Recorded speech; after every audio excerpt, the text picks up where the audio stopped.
primer recuerdo que tienes del fútbol? El primer recuerdo que tengo del fútbol, cuando yo tenía 6 años y me llevan, digo, para todos los que están aquí en Guadalajara y los que la han visitado, de cuando me llevan por primera vez a entrenar. Yo tenía 6 años, me acuerdo, atrás del Expo Guadalajara había unos campos que se llamaban Chivas Expo Gol.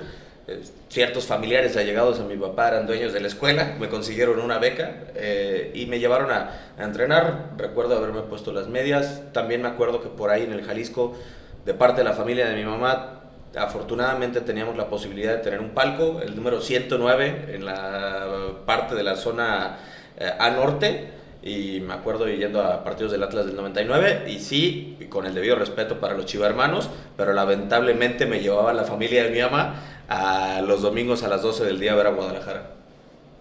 Mira, interesante también ahí los primeros recuerdos.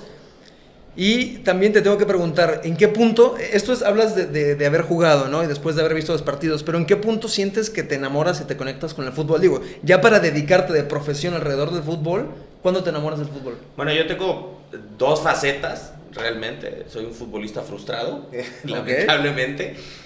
Yo lo hacía, a ver, creo que hasta tus 10 años empiezas a tener como noción de lo que quieres ser en la vida, ¿no? Y le empiezas a tomar más o menos el sentido de que lo que vas a hacer para toda tu vida, pues tiene que ser algo que te guste, ¿no?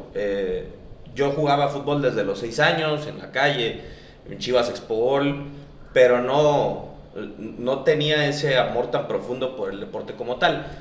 A mí me surge a raíz de que mis papás se divorcian cuando yo tenía 12 años, porque es algo que juego a la calle, lo practico más seguido, veo la dificultad del deporte como tal, o sea, lo complejo que era, porque además juego en la calle en una cancha pues, que era de voleibol transformada a de fútbol rápido, y ahí me nace el deseo por querer ser futbolista. Esa es la primera parte.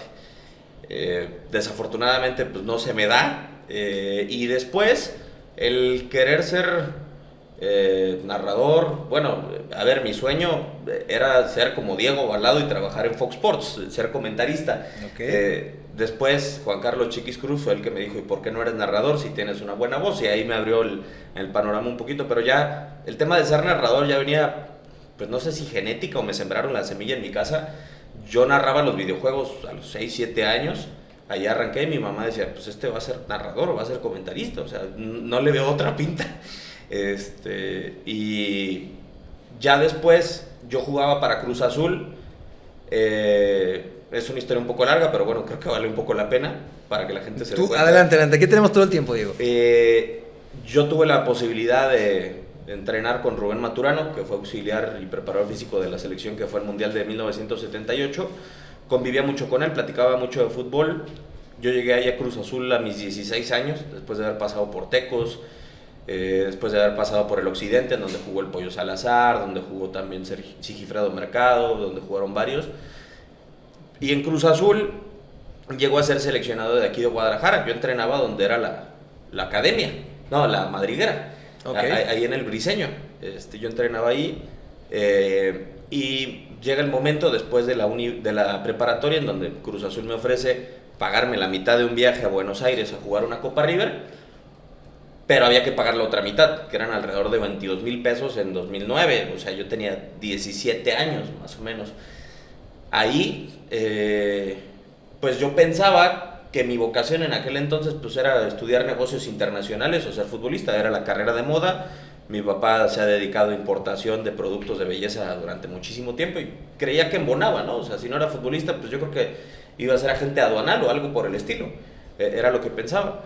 Después de hacer el examen, voy a entregar mis papeles y me doy cuenta que en el programa de estudios venía contabilidad y venía álgebra, o sea, cosas que creo que ni tú y yo somos partidarios de estudiar, o por lo menos yo no podía prestar tanta atención a una persona que me estuviera diciendo un procedimiento durante 30 minutos. Y le digo a mi mamá, pues es que esto no es para mí. Y mi papá me había dejado para decidir si quería o ir a Buenos Aires o el primer cuatrimestre de una carrera y después sacar beca.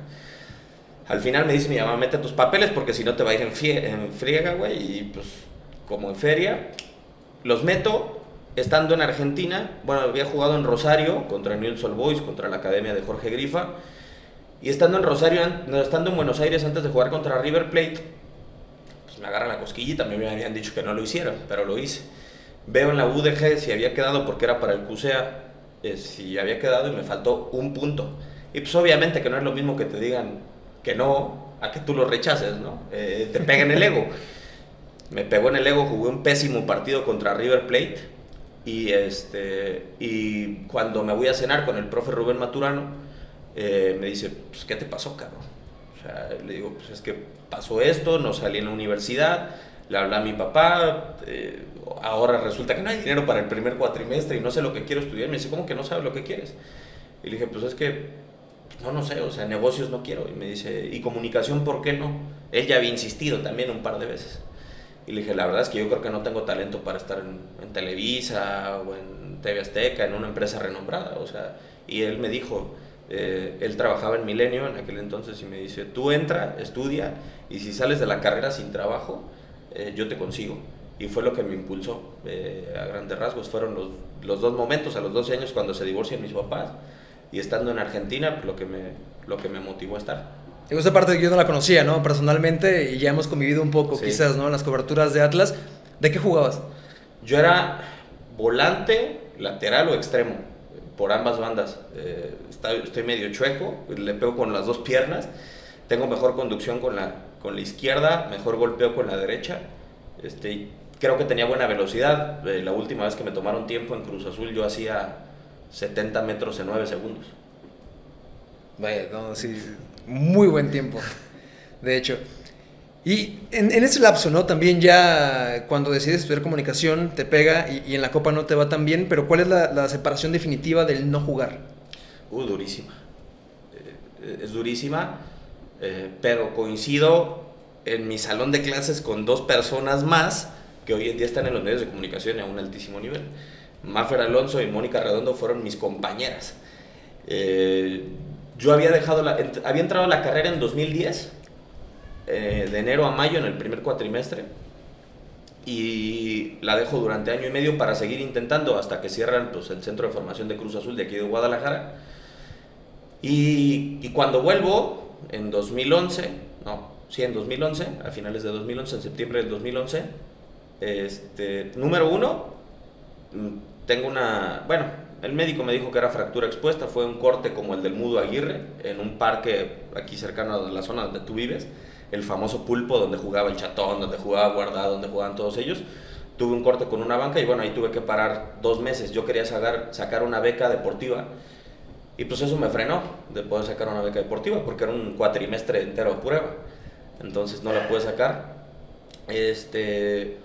Y pues empecé a estudiar y sí, la verdad la vuelta a la escuela, a la universidad, pues fue durísimo. O sea, porque yo aparte no soy disciplinado, pero sí soy muy orgulloso y no me gustaba estar por debajo de absolutamente nadie. Mónica era brillante y Magder era brillante, tenía compañeros muy competitivos. Tengo una ex compañera que ahora trabaja para Universal Studios. Era una generación muy bien dotada y pues para mí ser el peor del salón pues era penoso, o sea, no estaba acostumbrado. Y pues sí, lloré muchas veces en el primer cuatrimestre, me frustré muchas veces, tuve un par de materias que me dolían un mundo, donde creo que fue ya la separación definitiva y donde empecé a disfrutar un poquito más, fue a partir del cuarto cuatrimestre, cuando me toca radio, y en quinto también fue la definitiva. En radio me tocan a mí, me dejan monitorear TDW, y en quinto cuatrimestre lo disfruté muchísimo, porque nos toca la materia más difícil, nos toca cine, por increíble que parezca era cine, o sea, eran exámenes de respuestas de 7 cuartillas, y el hecho de que fuera la más difícil a mí me motivaba, y yo quería ser siempre el mejor, y afortunadamente pues sí tenía muy buenas calificaciones en cine. Entonces ahí fue donde me sentía además aceptado por el grupo, porque también pues era un grupo que venía ya trabajando hace 4 meses, venían hechos amigos ya, o sea, y yo al inicio como que sentía que no encajaba muy bien.